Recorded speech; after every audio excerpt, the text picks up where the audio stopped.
Previously on Sister Wives. They're going back to these kinds of slice of life events, like in the earlier seasons. It would totally change the interactions, though.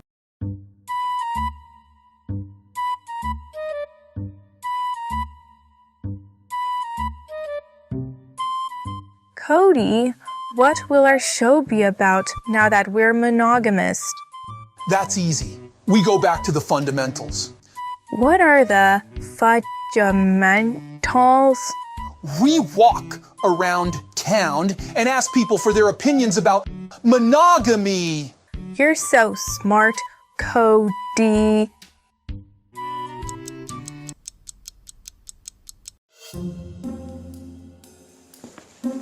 That will be $42.85, sir. I publicly declare that I am a monogamist. What do you think about the fact I only have one wife? Doesn't that blow your mind? I guess so, sir. We're just normal people. I'm out with this wife today, and tomorrow I'll be out with the same wife. I don't judge people for their conventional lifestyles. I'm in a polyamorous quadruple at the moment myself. What? How's that even supposed to work? Monogamous people are the real oppressed ones now. You're so oppressed, Cody. I'm going to meet some dude online and fall in love and want to leave my family. The first 20 years, I don't know, are not going to be really great. And if they are great, then somebody's lying. I mean, having favorites is not okay. If you want a successful family, you don't have favorites. I am not married to 3 other women. Respect should be multiplied, not divided.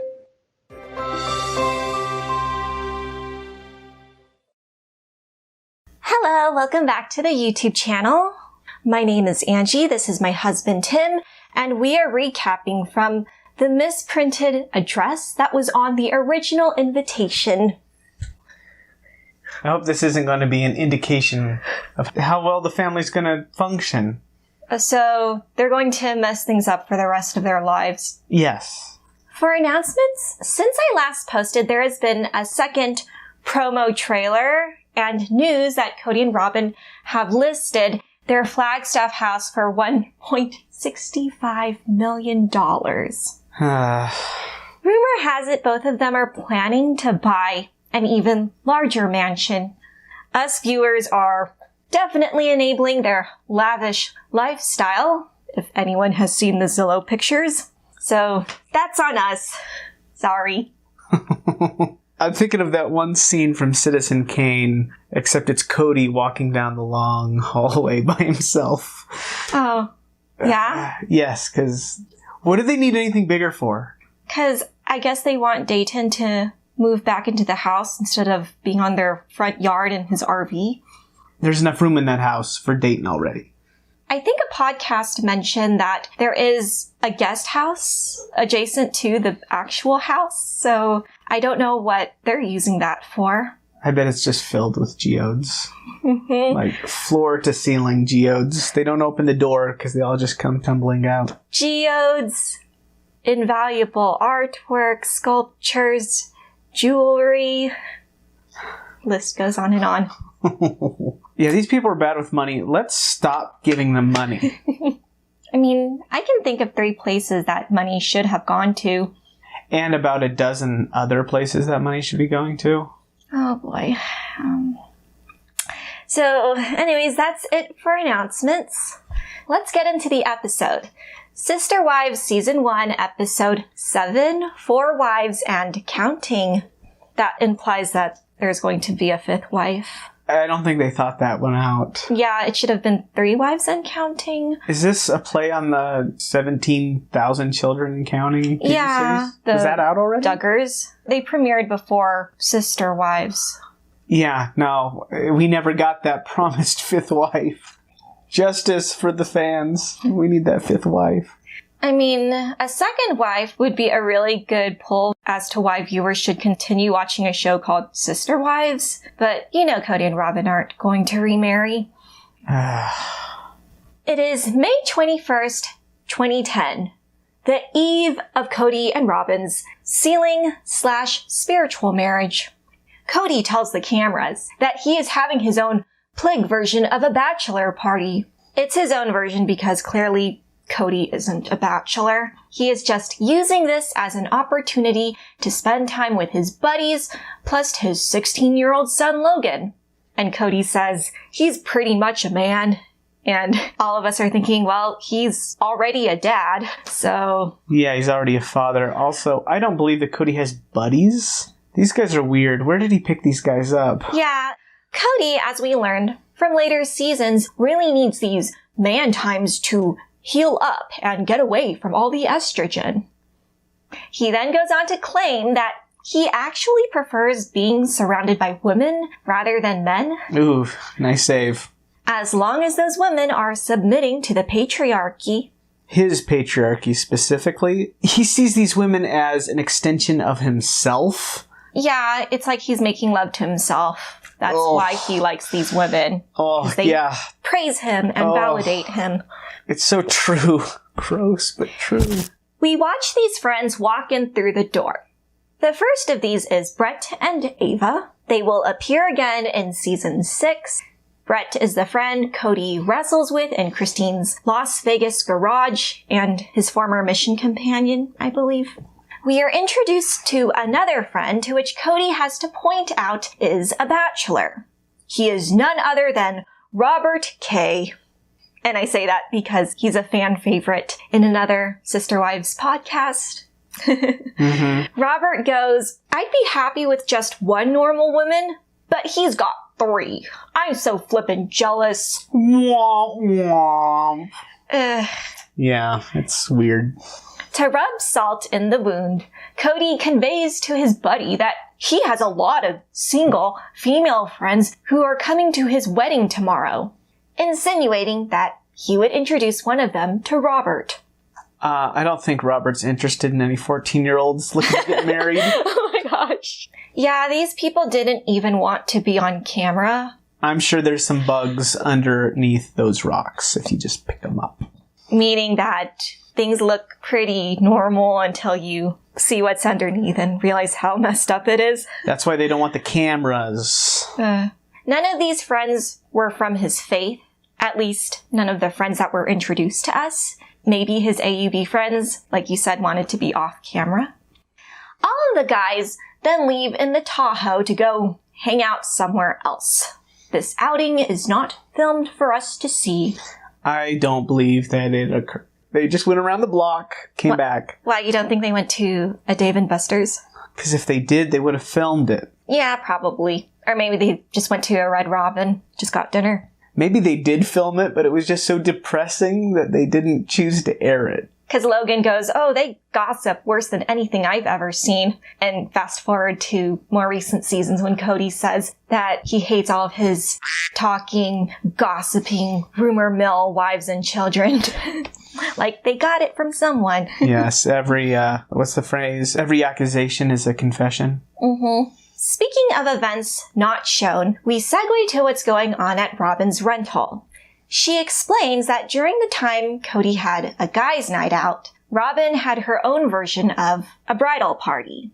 This party was comprised of, I'm assuming, Kody's wives, some of his older daughters, and maybe a handful of female church friends. She shows us the gifts she received. One of these presents was a bag full of stuff Kody likes, the Kody Survival Kit.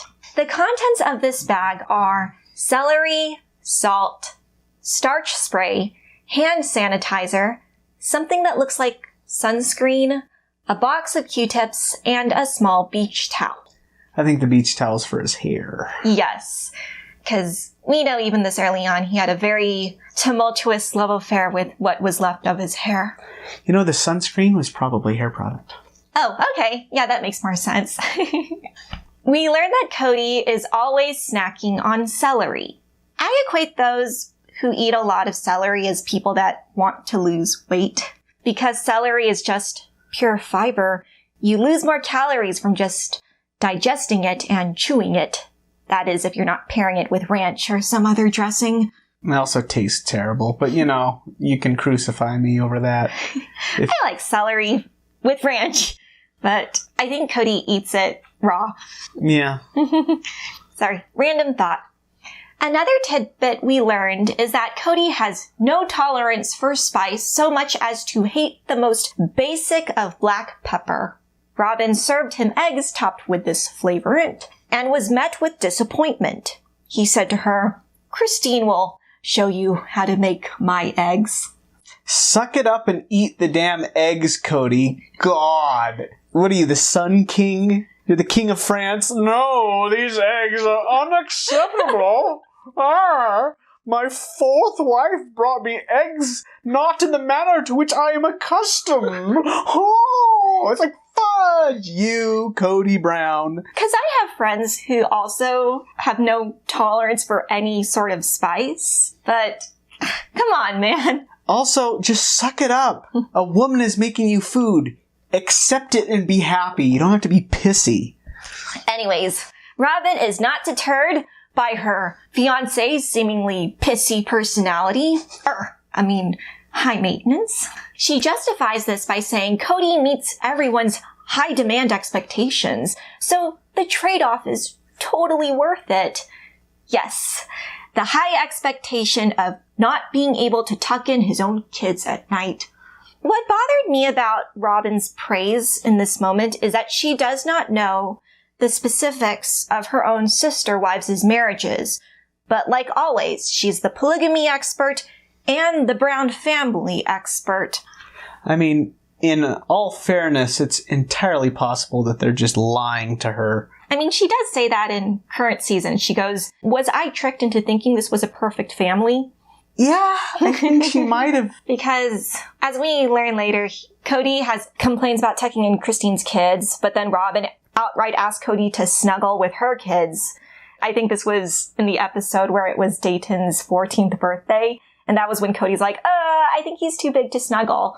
I'm like, shut up. You weren't even tucking in your 5-year-old daughters, so stop talking. What could Cody possibly provide that these women get 25% of a man, but oh boy, what a man. I don't know, because my first thought was they just haven't seen how a good man who's 100% or 80% there for them treats them. But then I remember Janelle was monogamous first, so I guess that wasn't good enough. I mean, that's also part of it. It might be a church thing where they're told, oh, well, you're going to get a planet in outer space after you die. Isn't that way better than having 100% of a man in this short lifespan? I feel you can convince anyone to put up with anything if you promise that you will be granted everything God has, but in the next life. Mm-hmm. Totally. All of this suffering is worth it to become an immortal god queen or in space. Space king. Immortal space queen. Like, my head went to Dune. Don't worry about it. I'm pretty sure there will be some viewers that will appreciate that. Now I'm just seeing Janelle, but as a giant space worm with a Janelle face. Is that the queen? The Dune worm? Yeah, that happens in Dune. Oh, okay. I did not watch that movie. No, it happens in the 4th book. Oh, did not read any of the books either. Sorry to anyone who's a fan of that franchise. It is now the morning of the wedding. Robyn is ironing the skirt of her brown outfit on the floor. She will be wearing this for the group family pics. It looks like that she had an ironing board flat on the ground. Like maybe she couldn't figure out how to get it to stand up. Oh, I had that problem before. Then I had to get Tim's help. Those things are tricky. Mm-hmm. The weather is currently overcast, which worries all the women. However, the cloudy sky should be the least of all their concerns.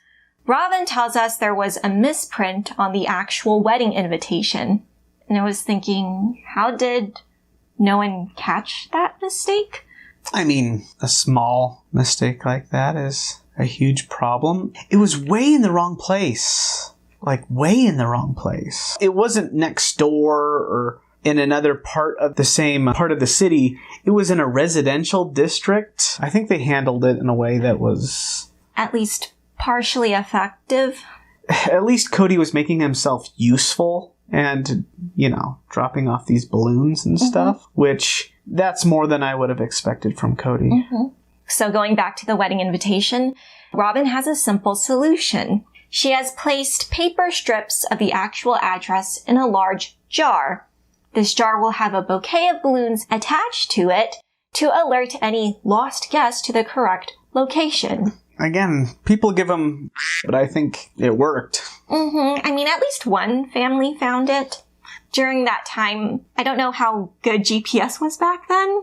You'd have to update your little device. MapQuest? I don't know. Call it a fun activity. It's like an escape room, but escape to the wedding. I don't know.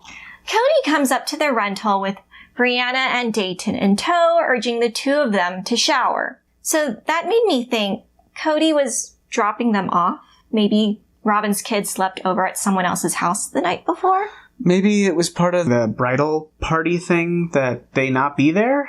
Maybe. I mean, they could have come back home. I don't know how long into the night the party ran. The man of the hour then relays to the cameras that he is 12 today because he is happy and carefree. He's always carefree. He's always 12 years old. This man is a man-child. Yeah, this reminds me of the many times whenever a kid is born, he always compares it to Christmas. Maybe it keeps him young. Women and children keep him young. I don't like Kody, by the way. If that's not communicated. As Robyn is prepping her children's outfits, the OG fam is at Beck Z Boutique and Salon getting their hair, makeup, and nails done. The eldest daughters and Leon describe the experience as way fun due to it also being the first time their beauty was professionally done. This obviously was only possible because TLC is paying for this. If it were any other Plig family consisting of at least a dozen girls, they'd be helping each other out with their hair and makeup. It'd be very different if the Pligs were in charge of all of this. Would have been in a barn, under cover of night, wearing potato sacks as dresses. Oh my gosh. I don't like polygamist stuff. Things have been way different. We cut to Kody in his Lexus. Ugh, the Lexus. Trying to find the closest thing to the misprinted location in order to place the jar. He passes the Lehigh Police Department and a number of houses in a fairly residential-looking street. I said that it looked like he was in West Jordan. You said that it looked like he was in Harriman. West Jordan, that would do it too. It looked like those houses around there. Yeah, we got lost there before. Yeah, they're on the west side of the valley. I don't know if they built that far out. Anyway, yeah, he is out in the middle of just nowhere. The cameraman takes the time to get out of his car so he can film Kody making a full 360 degrees in a roundabout. There's a lot of roundabouts out here. And no one knows how to use them. Oh, yeah. Roundabouts are great. They're absolutely great. But about 20% of the time you run into someone who has no idea what they're doing and they make it a problem for everyone else. Yes, because your father got into an accident at one of these roundabouts because people don't know how to enter them. You need to yield first. It's just like a normal street. So, anyways, melancholic piano music starts to play as Robyn expresses that there has been so much she has been through to get to this point. Having everyone on board with the situation, having everyone be okay with the relationship, and having to deal with sad emotions that have been flying everywhere. What were your thoughts when she said this? One, she just said everything was great, and then she says that everything wasn't great. Pick a lane. Yeah, my issue with her statements is it was very reminiscent of her placing herself at the center, and she's not getting what she wants. When you describe people or children having emotions that have been flying everywhere, it made me think she was asking them, why can't you just bottle up your feelings for my sake? Can't you just stop being a person and just fade into the background and let me glow and bask in the light that is my main character story? Oh, gosh. I mean, she kind of does that again. We'll get to the part with Brianna. This time, we watch her getting her hair done, in what else? A purple plaid shirt. No doubt, a matching one to Cody's plethora of purple and plaid shirts. Robyn continues on, saying that she is hoping to have more kids with Cody. Shocker. She is erratically trying to get her kids dressed and out the door. All right, just a note here, Robyn. You want to have more children, and yet you do not appear to be able to handle the children you already possess. I mean, she don't need to handle them. The extra family care does. The McKelties, the nieces, the Terrellins. Was that her sister? Anyways. She just doesn't have a leg to stand on in all of this. What is it that you want, Robyn, and why do you want it? She wants money. She wants the family to take care of her. So, we know that Robyn's wedding photos of her and Cody did not occur on the same day as the reception. Her solo ones with Cody has her hair down, and during the reception, her hair is in an updo. In the couch confessional, she has the same hairstyle as the one from the photo shoot, the one the family did not partake in. Just something I noticed. This interview must have happened right after she had her TLC photo shoot, because she went out of her way to say, "I did not take wedding pictures with the family in my white dress." She was right, but she's trying to win on a technicality. As she continues remembering the reception day, Robyn goes into extreme passive-aggressive mode, where she starts questioning why did no one read her mind well enough to drive to her house and help her with her children. She goes, "Why am I alone? What was wrong with me? Why isn't someone over here with me? Why didn't I plan ahead on this one?" I understand getting 3 kids and yourself ready for a wedding is hard enough, but again, I guess I can see why she always needed extra help, because within this one morning, she doesn't have a nanny, and she's already kind of having a meltdown, relaying all of this to Cody, saying, "None of your wives helped me at all." Yeah, I was kind of disgusted with all of this. The way that she chooses to drop it on everyone here on camera. Yeah, what did she think? What does she think polygamy is? Everybody has a ton of kids running around except one. And all of them are having a lot of trouble. And in many cases, they have to deal with way more than you have to deal with, Robyn. I know that you're special needs and that you need special... You need more things because you're so special. No hate to people out there who are actually special needs. I'm sure if you said that to Robyn, she'd be like, "You're right, I am so special." Oh my gosh. Back to the couch.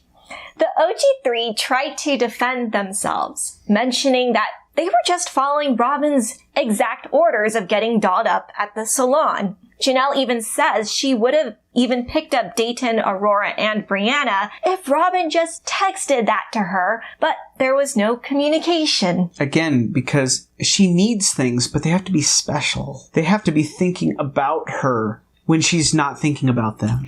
You know, we always say that Cody and Mary are the same clones person? of each other. Yeah. I think Cody and Robyn are clones of each other. I'm so special. What's in a Robyn survival kit? Okay, that's easy. 1, there's going to be some very expensive Victoria's Secret lingerie. Then she would have, was it like black magic? It was funny because Cody didn't know what his wife's favorite flowers was except Robyn. He only gave the florist the color that they probably would have wanted, but very specific for Robyn. Number 3, a nanny. I don't know if you can put that in a bag. A QVC credit card. Mm-hmm. And 5 is validation. Constant verbal and written validation. Not a physical. It could be a recording that you can listen to. Like a self-affirmation, but it's a affirmation from everybody else. She just plays it. "You're the best, Robyn. You deserve everything." I remember the Surviving Sister Wives podcast made some sort of version of a Robyn motivational recording. It was Corey speaking in her voice. "I am the master of my universe. I can rewrite history. When I listened to it, it was very motivating. So I appreciated that. Back to the episode. Cody plants the jar in what would have been the closest thing to the wrong address. I was surprised he didn't ask if he could put the jar in front of someone's house. I think it was between two houses. I mean, still, I don't know. If that happened to me, I think, what is that random thing? I didn't ask for that to be there. I don't know. Maybe the production crew did. Okay, it was probably cut out. I've never actually seen this, but I know of the story. I just always assumed it was in an empty field somewhere. So it wasn't as bad as I was expecting. Mm-hmm. Either way, he returns to the Lehigh house to ready himself. Cody is wearing a lavender vest. Mary is putting on his matching colored bow tie. All this is happening whilst there's some romantic guitar music playing. This is to frame the narrative that Mary and Cody are still very much in love with one another. Wasn't their relationship already non-existent at this point? With the ring melting, but then again, relationships are complicated. They might have still had feelings for one another, but I don't know where Cody's performance ends and where it begins. Or Mary, for that matter. Mm-hmm. All of them are complicit in this. Cody eyes Mary as if he wants to make a move on her. All the while, Leon is standing in the entry of the walk-in closet, witnessing this exchange. Awkward. I mean, it probably didn't feel super romantic for Leon at the time. The music might have done some of the work on that, but it was still awkward, weird. It felt like they were trying to make it funny. Oh, because it was like... Da, da, da, da, da, da, da. Like the camera crew was trying to play a joke. Oh, okay. That's how you took it? Yeah, that's how I took it anyway. Oh, okay. Mary decides to tell a joke that she initially planned on keeping to herself and that she wishes it was her wedding night, due to being very turned on by how sharp her husband is looking. This lighthearted teasing is juxtaposed against the chaos of Robyn trying to get her 3 kiddos out the door. She succeeds, but now she has a hard time getting into her car since they have locked her out. Cody jokingly tells her that he was unaware of all of Robyn's struggles. She made sure that he wouldn't do that again. Ever. We cut to the wedding, and that we don't. Due to it being very secretive and sacred, the cameras were not welcome at the sealing ceremony. The most Cody can divulge is that there were other people they needed to respect, which is why it wasn't filmed. Okay, so it was because of the other polygamists. Yes, because obviously the one who's saying the ordinance is probably a polygamist himself. I wonder if any of them were actively being sought after by the FBI or anything. That's not a joke. I'm 100% serious. So the statement that Cody is saying that, oh, there were other people they needed to respect, which is why it wasn't filmed, it seemed contradictory because rumor has it that their church didn't want the Browns to film a reality television show at all. So, Cody, if you really wanted to respect your church, you probably should have never entered the public eye. Just saying. But that money... Money. That sweet, sweet TLC money.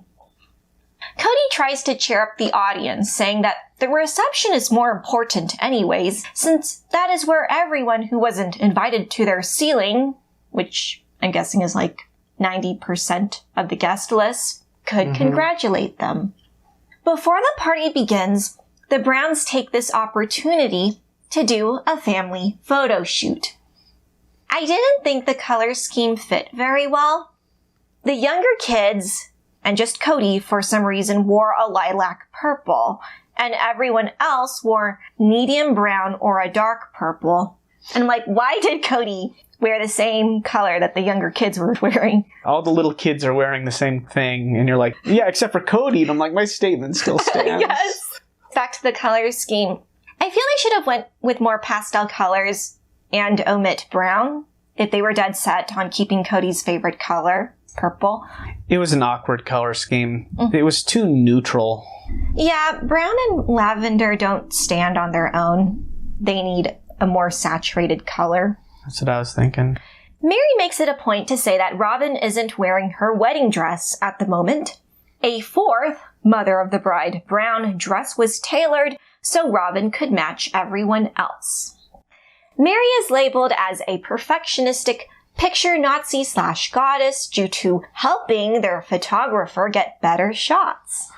So I have a differing stance from Tim, where I think Mary's personality does have its perks in this instance, because I do appreciate good pictures and people that help to make that happen. But I can also see this point where people who have an Enneagram type 1 personality, where you're extremely critical and conscientious, how that would be very difficult to deal with. Oh, people like Mary are the worst people in the world to work with when you're a professional doing stuff like this, because they'll have incredible demands that are stupid and they're dumb, and you do them anyway because they make such a fuss over it. I mean, this is the same problem she had with Blair. Blair, yeah. Or the houses. We'll see this again and again. Yeah, she really thinks that she knows better than every single other person, and it's obnoxious. But again, I have a different stance when it comes to pictures, because I do want to look good. I don't know how good of a photographer Brian was. He probably was. Probably better than Mary in any case. Nevertheless, even with Mary's help, the photo shoot is still stressful for the little kids. Oh, I think Mary could have made that worse. Mary's general energy, that would freak a child out. Yeah. It might have freaked out Brianna, because Brian is trying to take a picture of Cody and just his daughters. The youngest ones are clearly in the front, and Brianna refuses to hold her sisters' hands during the shoot, because they were supposed to link hands like this. Brianna preferred to keep them folded. When she was forced to do otherwise, that's when she started to throw a tantrum. Holding your arms together like that seems like a self-soothing thing. That she was probably really stressed out, and the only thing that was keeping her not stressed out was that she was holding herself like this. So the idea of her stopping that to do that, oh, that will cause a kid to explode. So Brianna does, in a way, explode. Robyn is annoyed by this antic and calls her daughter a prima donna. Yeah, because that's what the kid needs. They need to be invalidated. Christine does try to be more empathetic, saying Brianna is faced with so many changes.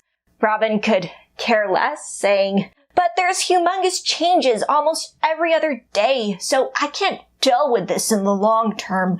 Because it's the Robyn show, and everybody else is just an annoying obstacle to her perfect dream. What I was thinking is, Robyn is frustrated at Brianna, even though her daughters have this temperament 100% because they have Robyn as their mom. Brianna and the rest of her sisters of the same age were on the couch, and she was doing this. And then Gwen accidentally stepped on her hair when she was doing that, and that's when Brianna started to cry. We got into a conversation of, oh, Robyn just raises her kids differently than the rest of us. It's possible that they have more anxiety. They have less of an ability to deal with that. That's possibly part of it. Maybe that's why Robyn's so controlling, is because she's so anxious. I mean, I certainly relate, because I'm also extremely anxious and controlling. Tiny bit. So, not a slam on people who have generalized anxiety disorder. I didn't appreciate the little girls and the holding hands, because that feels like using a child like a prop. That's not my favorite thing. Actually, I think it was Brian who was telling them to put their hands down or something. Hey, maybe Brian's not as good as a photographer as I thought. Having kids are hard, but getting mad at a kid is kind of pointless. The photo shoot is finished. We know 4 seasons later, Cody will then tell a bunch of polygamy survivors that the entire family picture that he took on his and Robyn's wedding is his favorite picture in the whole world. Favorite picture in the world. It was just a fun time to take a picture. Where were you guys at? That was Robyn's wedding reception. I do remember pointing out to the kids this picture of our family. And I think that might have been unique to him, too, to see a picture of a whole family with the children. I don't think he hangs that portrait in his house anymore, because his rock castle is gone. I bet it's been replaced with an AI picture of himself with big muscles. All of that art in their house just looked like AI-generated art. I know there were probably artists attached to it, Glisse being one of them, but it's really sad because he used to be so proud of that big picture. Well, that's because the big picture was himself. Again, he sees the family as evidence of his greatness. Maybe it's best that that's in pieces now. I just wish he was more miserable. And if he is miserable, I wish we could see that. Oh, God, yes. The next part of the episode was just a game of I Spy with the wedding guest. We see Jeff Aldridge from Seeking Sister Wife several times holding one of his kids and dancing with Vanessa, Mitch's sister. We see Robert K., the friend from earlier, Grandma Janelle, and good old Grandpa Wynn, Joe, and either Vicky or Val Darger with their newborn. Then we see Caleb's sister, Erica, Cody's late brother, Curtis, what looks like Robyn's stepfather, Paul, dancing with Mary. I think that's Michael in the mosh pit, Cody's youngest brother and sibling. And I'm pretty sure this guy is Benjamin. It could have been another Brown family member because they have very strong resemblances to one another. Family. It's a real who's who of the polygosphere. So, yeah, that's it. That's all I could spot. You can tell me if you recognized more people. So, somewhere in the middle of all that footage, Robyn is presented with her clawder ring, all the wives picked out for her a couple episodes ago, and the cake is cut. When she was presented her clawder ring, she has her usual over-the-top reaction to this sorority gift. She has been inducted into the order of having to sleep with this guy. Then there are clips of the guest and family members dancing. And then this is the part where Janelle, Christine, and Mary talk about how their weddings went. Not so well. Well, Mary's was fine. She had a big wedding. Well, as big as the standard Mormon wedding with a basketball court. Yeah. There was cream puffs, as Janelle says, because she was sisters-in-law at that time. And then Christine repeats what she said in the last episode, where she also had a small wedding, in quotations. And Janelle says that she was ostracized by her family because of her decision to join the AUB, which I think the family might have seen this coming because, as we know, Cheryl, Janelle's mom, married Wynn a few months before Janelle married Cody. So I think a part of their disgust with Janelle was because she was still marrying within her family, her sister-in-law's husband. Yeah, no, the whole thing's weird. But also polygamy. That was probably also a big turnoff, so I'm not going to downplay that. The takeaway is that Robyn's wedding is at least 6 million times better than any of the others. Mm-hmm. But it's not good enough because Cody does not want to have these traitors mixed up in his special day with Robyn. Again, I think Cody and Robyn might do a wedding renewal ceremony. I'm going to be so disappointed in the fandom if they watch that episode. Like, Christine's I can get. But a Cody celebration? Cody and Robyn, the two worst ones? Oh, come on. You don't want to see them plant another tree? No. I mean, at this point, I'm convinced it's all just morbid curiosity. Mm-hmm.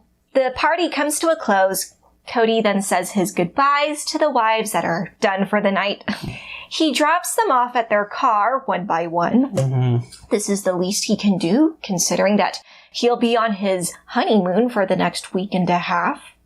Yes, I assume that Cody went to each one of his wives and he held them close and said, I loved you. I'm going to be in Robyn in about 45 minutes.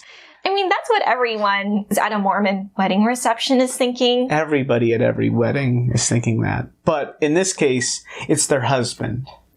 That these two are going to do the deed. Yeah, they call it a wedding night for a reason, but it's their husband, and they all know it. They're going home. I can just picture Janelle not caring. I can picture Mary just her eyes open as she lies in bed at night, feeling alone and sad as she's just imagining it happening. And Christine, very much the same. It's horrifying. Well, in my head, I'm just thinking that they're all trying to predict what Robyn's reaction is going to be to Cody's weird. I love you so much. They're all anxious. They want to know what's the verdict.